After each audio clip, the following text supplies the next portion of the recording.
വേണ്ട വേണ്ട, അങ്ങോട്ടൊന്നും കുട്ടികൾ ഒറ്റയ്ക്ക് പോകരുത്, അപകടമാ. മാത്രമല്ല മുട്ടപ്പാറ ഇളകി നിൽക്കുകയാ, വീണ താഴെ പുഴയിലെത്തും. പറ്റില്ല, കുറച്ചുകൂടി വലുതായിട്ട് അങ്ങോട്ടൊക്കെ പോയാ മതി. കുറച്ചുകൂടി വലുതാവാൻ കുറച്ചുകൂടി ദിവസം കഴിയണ്ടേ? സൂത്ര, ഞാൻ ഇപ്പൊ വരാം. എന്തിനാ മുട്ടപ്പാറ ഇങ്ങോട്ട് എടുത്തുകൊണ്ട് വന്നത്? പേടിക്കണ്ട സൂത്രനമ്മേ, ഞങ്ങൾ വലുതായിട്ടേ മുട്ടപ്പാറയിൽ കേറൂ. അതുവരെ ഇതിവിടെ സൂക്ഷിക്കാൻ കൊണ്ടുവന്നതാ.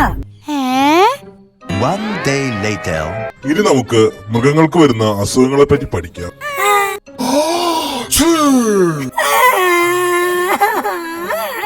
എന്തിനാ ശരി കരയുന്നത്? സാറിന്റെ തുമ്മ കേട്ടപ്പോ ചെവി വേദനിച്ചു.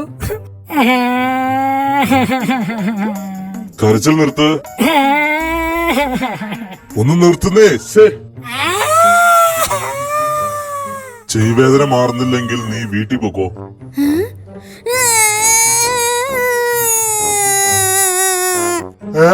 നീ എന്തിനാ കരയുന്നത്?